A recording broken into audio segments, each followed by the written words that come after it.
The night I drove my wife's best friend home, I thought the worst thing that could happen was silence. I was wrong. Silence would have been merciful. My name is Elliot Hayes.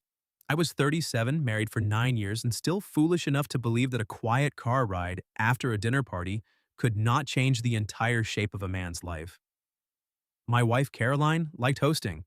Not because she loved people, because she loved control. Our house always looked perfect when guests came over. Candles lined up on the dining table, wine already breathing in a glass decanter, music low enough to seem effortless.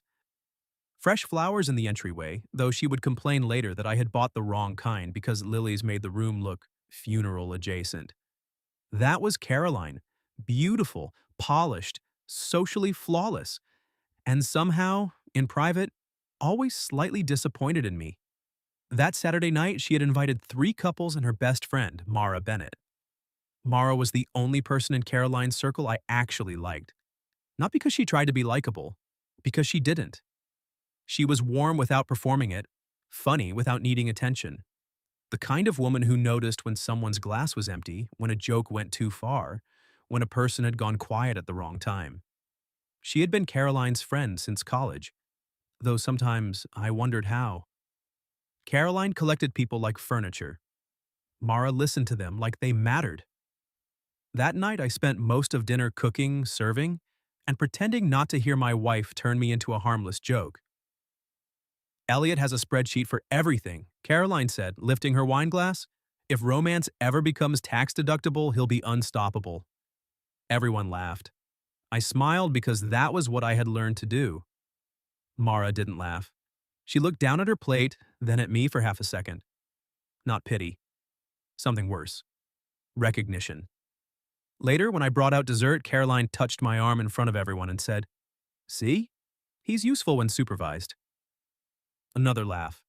Another smile from me. Another moment where Mara's eyes found mine and then quickly looked away. By 11:30, the dinner finally broke apart. Coats came out. Goodbyes stretched too long near the front door. Caroline kissed cheeks, accepted compliments on food she had not cooked, and sent people home with the glow of a perfect evening. Mara was the last one left.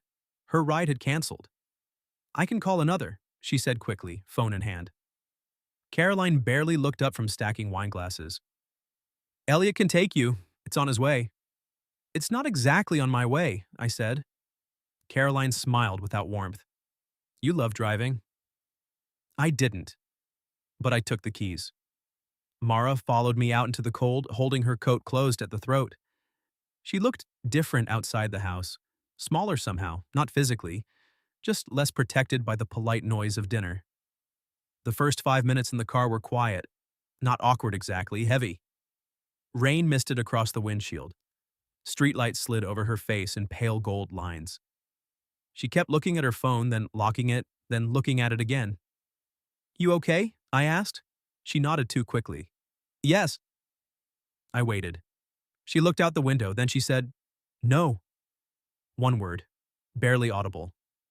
I slowed at a red light. "Mara?" She turned toward me then, and I saw her hands. They were shaking. That changed everything. Whatever I had thought this ride might be, uncomfortable, strange, charged in a way I didn't want to admit, it wasn't that anymore. Something was wrong. "Take me somewhere private," she whispered. The light turned green. I didn't move. For one stupid second, I misunderstood her.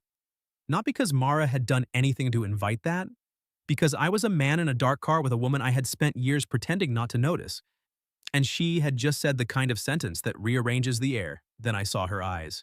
There was no seduction in them. There was fear. "Private where?" I asked. "Not your house, not mine." She swallowed hard. "Somewhere we can talk without Caroline knowing." My hands tightened on the wheel. Why would Caroline need not to know? Mara looked down at her phone. Then she said, "Because she's the reason." I pulled into the parking lot of a closed pharmacy 3 blocks later. It was lit enough to feel safe, empty enough to feel private. Rain tapped against the roof. The sign above us buzzed faintly, half the letters dark. For a while Mara didn't speak. She just sat there with her phone in both hands like it weighed more than metal and glass. I kept my voice low. Tell me what's going on. She shook her head. You're going to hate me. That's not an answer. I should have told you earlier. Mara. Her name came out sharper than I meant it to. She flinched, and I hated myself for it immediately. I'm sorry, I said. No. She wiped one hand across her cheek, angry at the tear before it had fully fallen. You have nothing to apologize for. That's the problem. I stared at her. She unlocked her phone, opened a message thread, and held it out. I didn't take it at first. Some part of me understood that once I did, my life would split into before and after. Then I took the phone. The messages were from Caroline. At first, my brain refused to read them properly, then the words sharpened. If Elliot asks, I was with you after yoga, just say we had drinks. Mara had replied, Caroline, I'm not comfortable lying to him. Caroline, don't be dramatic. He won't even ask. He's too trusting. Another message. Men like Elliot are useful because they think loyalty makes them noble. It just makes them easy. The inside of the car went very still. I read that last line 3 times. Useful. Easy. Mara watched my face as if every second hurt her. That's not all, she whispered. I could barely hear myself. What is this? She's been using me as an alibi. For what? Mara closed her eyes. When she opened them, the shame there was not hers, but she was carrying it anyway. At first, I thought it was just someone she was seeing. I hated it, but I told myself it wasn't my marriage and I didn't know enough. Her voice broke slightly. Then last week, she asked me to confirm a story that made you look controlling. I looked up from the phone. What story? That you track her, that you question where she goes, that she needs witnesses because you make her feel trapped. I almost laughed. Not because it was funny, because it was insane. Caroline came and went whenever she wanted. I never checked her phone, never followed her, never asked for passwords.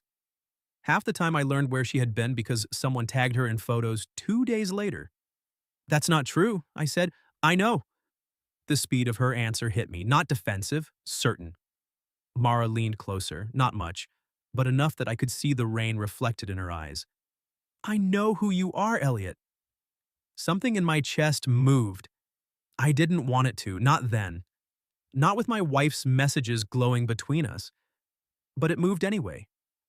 Because my wife had just called me useful and easy, and the woman sitting beside me looked at those same parts of me like they were worth protecting. Mara reached for her phone and our fingers touched. Barely. A stupid accidental brush. Still, both of us froze. She pulled back first. I didn't bring you here for that, she said quickly. I know. I mean it. I know. Her eyes held mine. For one dangerous second, the car felt too small. Then she looked away and opened another file on her phone. An audio recording. My stomach dropped. Mara, I said carefully, what is that? She stared at the screen, thumb hovering over play. The reason I couldn't stay quiet anymore. Outside, rain ran down the windshield in crooked lines. Inside, my whole marriage sat in her shaking hand. Then Mara whispered, Before I play this, you need to understand something. I looked at her. Her voice was barely steady. Caroline isn't just leaving you, Elliot. She's preparing people to believe you deserved it. I didn't want her to play it. That was the truth. A cowardly truth, maybe, but still the truth. Because messages could be explained away if a man was desperate enough. Tone could be misunderstood. Context could be missing.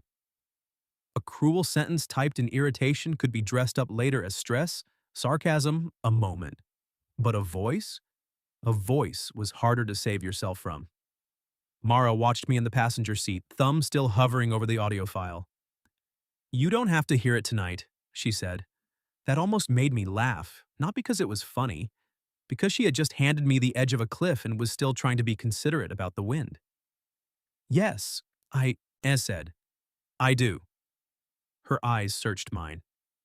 Then she pressed play. Caroline's voice filled the car. Light, relaxed, a little drunk maybe. The way she sounded after 2 glasses of wine when charm became sharper around the edges. Mara, I need you to stop acting like Elliot is some wounded animal. He's fine. He likes being the good husband. It gives him purpose. Then Mara's voice quieter. You're using him. Caroline laughed. That laugh hurt worse than the sentence. I married stability. Don't make it dramatic. My hand tightened around the phone. The recording continued. Mara said, Does he know about Nathan? There was a pause. Then Caroline, almost bored. He doesn't need to. Not yet. Nathan. I knew a Nathan. Caroline's financial consultant.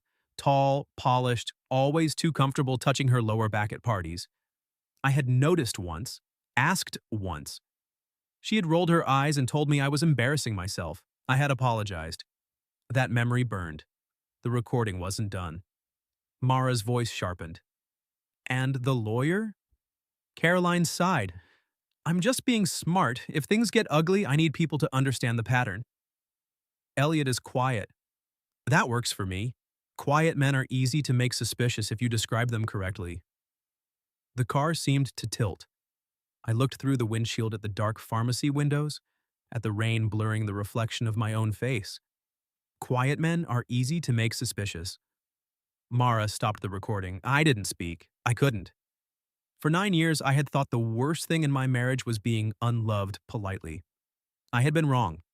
The worst thing was realizing my wife had studied my gentleness like a weakness in a contract. Mara pulled the phone back into her lap. I'm sorry, she whispered. That was when I looked at her. Really looked. Her mascara was smudged at the corner of one eye. Her hands were still shaking. She looked like a woman who had spent weeks standing between loyalty and decency, and tonight decency had finally dragged her out into the rain. You recorded that? She nodded. After she asked me to lie the first time. I don't know what I thought. Evidence, maybe. Protection. I hated myself for doing it. Why didn't you tell me then? She flinched, but she didn't hide.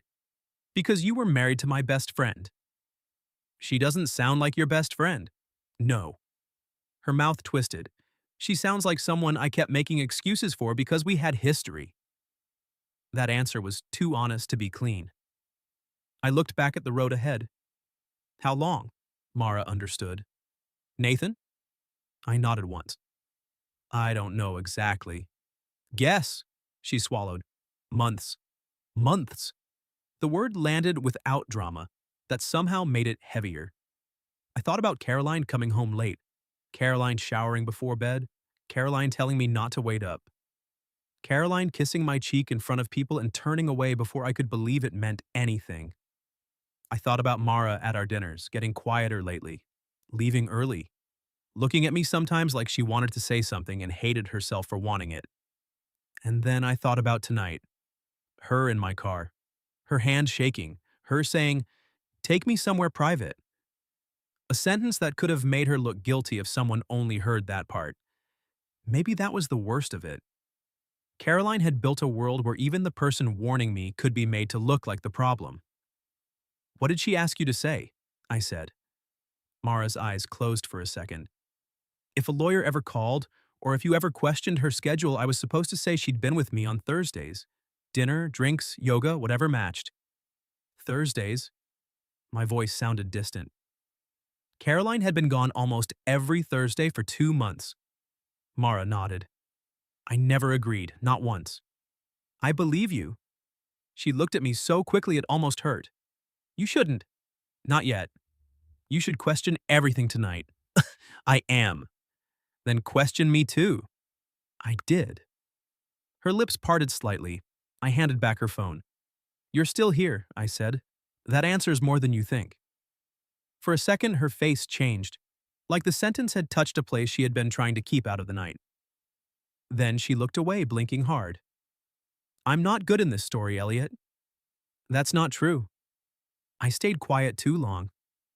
You came tonight. Because she went too far. That counts. She shook her head. No, it only means I found my line late. There was something so painfully decent in that I had to look away. Because Caroline would have turned that guilt into strategy. Mara turned it into responsibility. That was the difference. And once I saw it, I couldn't unsee it. My wife had spent years making small jokes out of me until I learned to smile before I felt the cut. Mara had sat at the same tables and noticed where the knife went in. Caroline had known I was loyal and called it easy. Mara had known I was loyal and tried, too late maybe, but still tried, to protect me from being punished for it. That was the first moment I felt the marriage loosen inside me. Not end, not yet, but loosen. Like a rope I had been holding with both hands had finally burned through the skin enough for me to wonder why I was still gripping it. My phone rang. Caroline. Both of us looked at the screen. Mara immediately straightened, wiping her cheek. You should answer. I don't know if I can. You have to act normal until you know what you're doing. That was practical. It was also kind. I answered on speaker before I could think too much. Hey! Caroline's voice came through smooth and annoyed. Where are you? Driving Mara home. You've been gone almost 40 minutes. Rain ticked against the roof. Mara stared at her hands. I kept my voice even. Roads are wet. Caroline sighed. Of course, did she make it weird? Mara's head lifted. I went still. What? Oh, don't do that. Caroline laughed softly. She's been emotional lately. I think she's lonely. Just drop her off and come home, okay? I don't need another one of her little moral spirals tonight. Mara closed her eyes. There it was. The cruelty, casual enough to pass as personality. I looked at Mara then, and something inside me settled. Not desire, not yet. Decision. I'll be home soon, I said. Caroline softened her voice. Good. And Elliot? Yeah? You're sweet for helping her. Just don't let her make you feel responsible for things that aren't yours. The call ended. For a few seconds, the car was silent. Mara let out a breath like she had been holding it underwater. I'm sorry, she said again. I turned the engine back on. Stop apologizing for her. Mara looked at me. I pulled out of the parking lot, but I didn't turn toward her apartment. She noticed immediately. Elliot? I need one more thing before I go home. What? I looked at the road ahead, my hand steady on the wheel in a way the rest of me wasn't. I need you to show me Nathan. Mara went quiet. Then she unlocked her phone again. And this time, when she handed it to me, she wasn't just giving me proof. She was giving me the last chance to keep believing in a marriage Caroline had already abandoned. Mara showed me Nathan on her phone. Not just a name, a face. A polished man in a tailored coat standing beside Caroline in the corner of a hotel bar downtown. The photo had been taken from across the street through glass, probably by Mara herself. Caroline was laughing up at him with her hand on his chest. Not friendly, not professional, not anything I could explain away without becoming pathetic. The timestamp was a Thursday. Of course it was. I stared at the picture until the edges of the screen blurred. Mara sat beside me in the passenger seat, silent. That was what made her different from Caroline. Caroline filled every uncomfortable moment until she controlled it. Mara let the pain be what it was. I followed her once, Mara said quietly. I'm not proud of it. I looked at her. Why? Because she used my name. Because if she was going to make me part of the lie, I needed to know what the lie was covering. I handed the phone back. My fingers brushed hers again. This time, neither of us pulled away immediately. It was half a second, maybe less. But in that half second, I felt the strangest thing. Not desire first, relief. Someone was sitting beside me in the wreckage and not asking me to pretend it was furniture. Mara looked down at our hands, then slowly moved hers back into her lap. I'm sorry, she whispered. I almost told her to stop apologizing again. Instead, I said, thank you. That broke something in her face, just a little. Enough that I saw how badly she had needed those words and how much she hated needing them. I drove her home after that, not to her apartment door. She asked me to stop a block away. If Caroline checks the doorbell camera or texts the neighbors or... She stopped and shook her head. I hate that I sound paranoid. You don't. I do. You sound like someone who knows her. That made her quiet. Before she got out, she turned back to me. Don't confront her tonight. Mara, please. Her voice tightened. Not because she deserves time, because you deserve proof, sleep, and a plan. I laughed once, without humor. I'm not sure sleep is coming. Then proof and a plan. She opened the door, then paused. Rain slipped through the gap, cold against my hand. Elliot. Yeah? She's going to be sweet when you get home. I looked at her. Mara's eyes were sad. That's what she does when she thinks she might be losing control. She was right. Caroline was waiting in the kitchen when I came home. Barefoot, silk robe, hair loose around her shoulders, a glass of water beside her instead of wine, which meant she wanted to look sober, soft, reasonable. There you are, she said. No accusation, no sharpness, just warmth. Perfectly measured. I stood in the doorway, still wearing my coat. She crossed the room and touched my chest with 2 fingers. You look tired. I used to love when she noticed that. Now I wondered what she wanted from it. Long night, I said. She sighed. Mara can be a lot. I know she means well, but she gets dramatic when she feels lonely. There it was again. A small poison delivered like concern. She seemed upset, I said carefully. Caroline's mouth curved. She's always upset about something. You're too kind, Elliot. Women like Mara see that and lean on it. Women like Mara. I thought about Mara shaking in my car because she had chosen the truth over 20 years of friendship. I thought about Caroline laughing in an audio recording while describing my loyalty as useful. And for the first time in my marriage, my wife touched me, and I felt nothing except distance. She leaned up to kiss me. I turned my face just enough that her lips brushed my cheek. Her hand stilled against my chest. That was the first crack she noticed. Everything okay? She asked. I looked at her beautiful face, the face I had trusted, the face that had learned exactly how to soften when she needed me manageable. I'm tired, I said. Then I walked to the guest room and locked the door. The next morning, I did not go to work. I called in sick for the first time in 3 years, sat at the dining table after Caroline left for Pilates, and opened everything I had spent years not checking because trust had seemed like proof of love. Bank statements, credit cards, shared calendar, phone records. By noon, the story had shape. A boutique hotel charge on a Thursday afternoon, Caroline said she had dinner with Mara. A consultation fee to a family law firm. 2 withdrawals from our joint savings moved into an account I did not recognize. A charge at a men's store 2 days before Nathan's birthday, according to a public post on his firm's page. None of it was one big dramatic reveal. That was almost worse. It was a pattern. The marriage had not shattered overnight. It had been dismantled quietly while I was still carrying groceries into the house and fixing the loose cabinet door and smiling at dinners where my wife called me useful in front of people who laughed. At 2:13, Mara texted me, "Are you safe?" Not, "Are you okay?" Safe. That one word told me she understood Caroline better than I wanted her to. I wrote back, "I found the lawyer, and the hotel, and the account." She didn't answer for almost a minute. Then, "There's one more thing. I didn't want to send it unless you asked." I stared at the message, then typed, "Send it." A voice memo appeared. I played it once, then again, then a third time because some part of me needed to be absolutely sure the woman speaking was my wife. Caroline's voice, "If Elliot starts asking questions, I'll cry. He hates seeing women cry. He'll apologize before he even knows what he did." Mara's voice, low and furious, "That's cruel." Caroline laughed, "No, it's marriage. You learn what works." Then the part that ended it. "He's not dangerous, Mara. He's decent. That's why this is easy." I stopped the recording. The room went silent around me.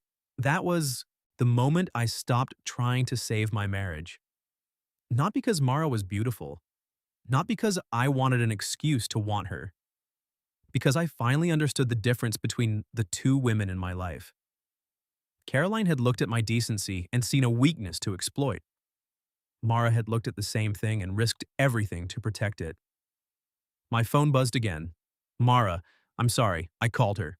She answered on the first ring. For a few seconds, neither of us spoke. Then she said, Elliot? My voice came out rough. I'm not going to try to fix this. She exhaled shakily. I know that probably hurts, she said. It does. I wish it didn't. I don't. That made her quiet. I looked around the dining room Caroline had decorated. The perfect chairs, the perfect flowers, the perfect life I finally understood had been staged for everyone except me. If it didn't hurt, I said, then I'd have to admit I gave 9 years to nothing. Mara's voice softened. It wasn't nothing. You were real in it. That counts. I closed my eyes. That sentence did more damage to my self-control than every recording Caroline had made. Because my wife had spent years making me feel foolish for being good. And Mara, with one sentence, made it feel like goodness had not been the mistake. I heard her breathing on the other end. Then she said, very quietly, I shouldn't say this. Mara, I know. What? A pause. Then, barely above a whisper, I hate that she had you and didn't know what she had. The line went silent again. My hand tightened around the phone. Every part of me wanted to say something I had no right to say yet. So I didn't. I held the line, I held the boundary, barely. Finally, I said, I'm still married. I know, she whispered, but not for long. Her breath caught, and that was the first time the truth between us stopped feeling impossible and started feeling like something waiting on the other side of a locked door. That evening, I printed the messages, saved the recordings, copied the statements, and called a divorce attorney. Then I waited in the living room for Caroline to come home. This time, I wasn't smiling. Caroline came home at 7:28. I remember the time because I had spent almost an hour staring at the clock like it was going to give me courage. The front door opened. Her heels clicked across the entryway. She called out my name in that soft voice she used when she wanted the house to feel normal before checking whether I was. Elliot? I stood in the living room. On the coffee table in front of me were 3 neat stacks, messages, bank statements, printed transcripts from the recordings. Caroline stopped in the archway. For 1 second, her face was blank. Then she smiled. That was the first thing she did. Not panic, not guilt, not shock. She smiled like she had walked into a room and found a spill she intended to make someone else clean up. What is this? She asked. The end, I said. Her smile tightened. That's dramatic. I agree. She walked closer, slowly, eyes moving over the papers. Have you been going through our finances? Our finances, I said. Interesting phrase. Her gaze flicked to me. There it was. The first crack. I picked up the hotel charge and set it on top of the pile. Thursdays. Her face changed again, but only slightly. Caroline had always been good at small corrections. She could move from wife to victim to offended queen in less than a breath. You followed me? No. Then who did? I didn't answer. She understood anyway. Mara's name arrived in the room before either of us said it. Caroline laughed once, low and bitter. Of course. I said nothing. She has wanted this for years, Caroline said. I looked at her. Wanted what? You. She said it like an accusation. Poor sweet Elliot being comforted by my lonely, self-righteous best friend. God, she must have loved playing savior. That was when I almost lost my temper. Not because she insulted me, I was used to that. Because even now, facing proof of what she had done, Caroline's first instinct was to make Mara the dirty part of the story. I kept my voice flat. This is not about Mara. Oh, please. It's about Nathan, the lawyer, the money, the lies, the recordings, the story you were building about me before I even knew there was a war. Her eyes flashed. You recorded me? Mara did. Exactly. After you asked her to lie. Caroline's mouth opened, then closed. That silence was the closest thing to a confession I was going to get. I picked up one transcript. You said I was decent. That's why it was easy. She looked away. Just for a second. But I saw it. And strangely, that hurt more than if she had screamed. Because in that tiny look away, I saw the truth. She had meant it. She had not said it in anger. She had said it because that was how she saw me. Useful, easy, manageable. A good man translated by a selfish woman into a convenient one. I wanted to save this marriage, I said. Her eyes came back to mine. I did. Even when you made me feel small, even when you laughed at me in front of people, even when I started sleeping beside you and feeling lonelier than I felt alone. For once, she didn't interrupt. Tonight, I said, I realized there is nothing here to save. Caroline's face hardened. Because Mara told you that? No, because you did. I touched the papers on the table. Every word. She folded her arms. So what, Elliot? You want a divorce? Fine. But don't pretend you're clean if you run straight to her. That one landed exactly where she aimed it. Because some part of me had thought of Mara all day. Her voice, her shaking hands, her saying I was real in the marriage and that it counted. The fact that my wife knew me for 9 years and used my decency as a handle, while Mara had known me from the outside and still tried to protect the one part of me I was starting to feel ashamed of. But I would not let Caroline make that ugly, so I said, I'm not leaving because I want Mara. Caroline smirked. I'm leaving because I don't want you. The room went quiet. That was the sentence she couldn't twist. Not into jealousy, not into seduction, not into betrayal. It was clean. It was mine. By 9, I had packed a suitcase. Caroline did not cry, not really. She tried once near the stairs, voice trembling, eyes bright, saying, You're making a mistake. And maybe the man I had been a week earlier would have rushed to comfort her. But I had heard her say she could make me apologize before I knew what I had done. So I watched the tears gather, and I did not move. That was when she finally looked afraid. Not heartbroken. Afraid. Because the old trick didn't work anymore. I stayed at a hotel near the river. Small room, bad art, one armchair, a vending machine humming outside the door like it had secrets. At 11:40, someone knocked. I already knew. I opened the door. Mara stood in the hallway holding a paper bag and my old wool scarf. You left this at the house? She said. I stared at the scarf. You went there. Not inside. Caroline threw it onto the porch after texting me several creative insults. That almost made me laugh. Almost. Mara looked past me into the room. Are you okay? No. She nodded as if she respected the answer too much to soften it. I brought food, she said. You probably didn't eat. That did something to me, not the food, the noticing. Caroline would have asked why I was being difficult. Mara brought soup in a paper bag and stood in a hotel hallway like she didn't know whether she was allowed to care this much. You shouldn't be here, I said. I know. Caroline will use it. I know. Then why did you come? Her eyes lifted to mine. Because today you found out your whole house was full of lies, she said quietly. And I couldn't stand the idea of you sitting inside one more room alone. I looked at her, and there it was.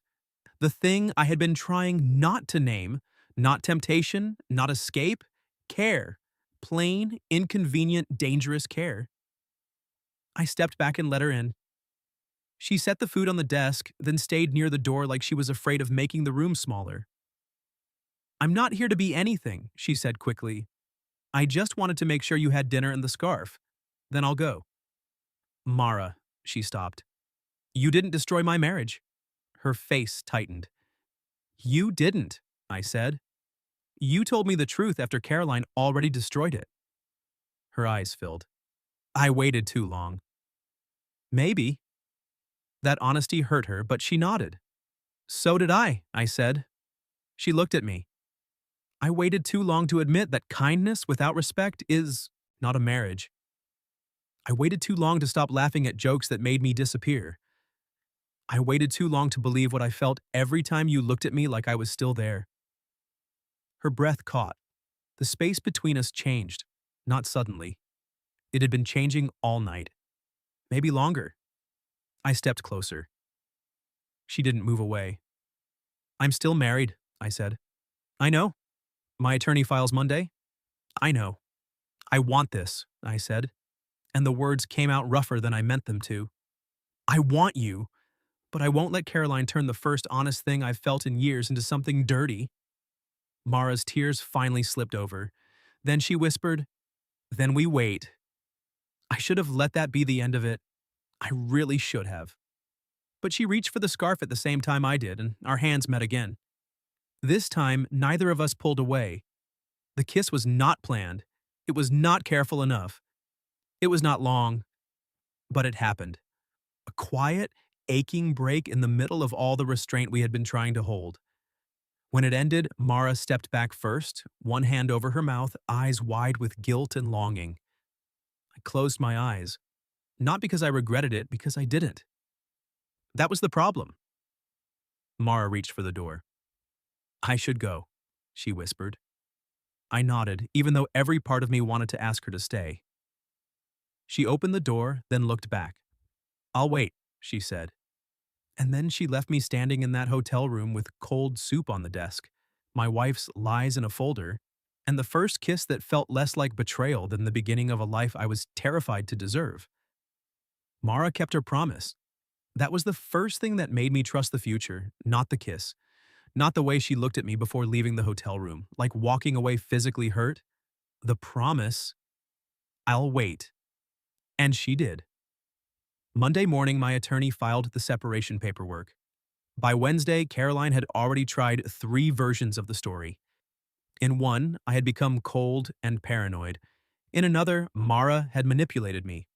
In the third, Caroline was simply heartbroken that private marital issues were being twisted by outsiders. She posted nothing directly. Caroline was too polished for that. She preferred whispers, carefully worded texts, lunch with mutual friends, a few strategic tears in the right kitchens. But she had miscalculated one thing. Mara wasn't the only person who had hurt her. Over the next month, small truths started surfacing. A friend remembered Caroline joking that I was too loyal to check receipts. Another admitted Caroline had asked whether she could say they were together on a Thursday if needed. Nathan's name stopped being a rumor when his wife called my attorney after finding hotel charges of her own. That part I didn't expect. Caroline had not just damaged my marriage. She had stepped into someone else's too. The divorce was not cinematic. No courtroom explosion, no dramatic confession under oath. Just attorneys, documents, financial disclosures, and the slow humiliation of paper telling the truth better than people do. The hidden account came out. The hotel charges came out. The transfer attempts came out. And when Caroline's attorney tried to float the idea that I had been emotionally controlling, my attorney produced the messages where Caroline had asked Mara to lie and the recording where she called me decent enough to manipulate. After that, the tone changed. Caroline became less wounded, more cooperative. Funny how evidence can improve someone's manners. I moved into a small apartment across town. It had a view of a brick wall, a refrigerator that made a clicking sound, and exactly one chair for the first 2 weeks. Mara came once. Only once. She stood in the doorway with a box of dishes she said she didn't need, though every plate was carefully wrapped and none of them were chipped. She did not come inside at first. "I can leave these here," she said. Mara. Her eyes lifted. I had thought about our kiss every day, every hour if I was being honest, not in a guilty fantasy way, in a painful, unfinished way. But I also knew Caroline was still looking for a way to make Mara the headline. So I stayed back. "Thank you," I said. Mara nodded. The space between us was full of everything we were not doing. Then she smiled sadly and said, "This is harder than I thought." "Waiting?" "No." Her voice softened. "Not taking care of you." That sentence nearly broke me, because Caroline had called my loyalty easy. Mara looked at care like a thing that required discipline. We waited 3 months before having dinner alone again, not because we stopped wanting each other, because we wanted the beginning to survive the story people would try to tell about it. When the divorce was finalized, Caroline kept part of what the law required and lost the things she had tried to take by performance. She did not get the version where I apologized. She did not get to paint Mara as a thief. She did not keep the group of friends who had finally seen the pattern clearly enough to be embarrassed by their own laughter. I did not celebrate. That surprised people. But divorce, even from someone who hurt you, is still a funeral for the life you thought you had. Mara understood that. On the day it was final, she didn't bring champagne. She brought dinner. Soup again, because apparently that had become our language. She stood in my apartment kitchen wearing a soft blue sweater, hair tucked behind one ear, looking at the single chair by the table. "You still only have one chair," she said. I was avoiding commitment. "To furniture? It starts there." She laughed, small, real. I hadn't heard that sound without sadness attached to it in months. We ate sitting on the floor, backs against the kitchen cabinets, because the one chair felt too formal and the couch had not arrived yet. For a while, we talked about ordinary things: her work, my apartment, the fact that Caroline had apparently joined a wellness retreat, which Mara said was on brand for someone who needed professional help but preferred scented candles. I laughed harder than I expected. Then the quiet returned. Mara set her bowl aside. "Are you free now?" she asked. I looked at her. There were many answers. Legally, yes. Emotionally, not entirely. Practically getting closer. So I chose the only useful truth. "I'm free enough to choose carefully." Her eyes softened. "And what are you choosing?" "You," I said. Slowly, properly, without hiding. She closed her eyes for half a second. When she opened them, the fear was still there. But so was relief. This time, when I kissed her, it was not in a hotel room full of wreckage. It was in my unfinished kitchen beside 2 bowls of soup with divorce papers signed and no one's lies standing between us. That kiss felt like a beginning, a real one. We did go slowly, slower than desire wanted, faster than fear preferred. Mara lost friends, some because they chose Caroline's polished version, some because Mara could no longer respect people who needed every truth to stay socially convenient. I lost the life I had arranged around being reliable for someone who never respected me. But in the empty space after loss, something better began to grow. Mara and I took walks, then dinners, then weekends. She learned I was terrible at buying furniture, but very good at assembling it. I learned she cried at old dog videos and pretended allergies were involved. She still apologized sometimes for telling me late. I still reminded her she told me in time. A year later, we moved in together. Not into my old house. Never that. A different place with windows that caught morning light and a kitchen big enough for 2 people to cook badly at the same time. 2 years later, I asked her to marry me on a rainy evening, parked outside the same closed pharmacy where she had first told me the truth. She stared at the ring, then at the dark windows, then at me. "Here?" she whispered.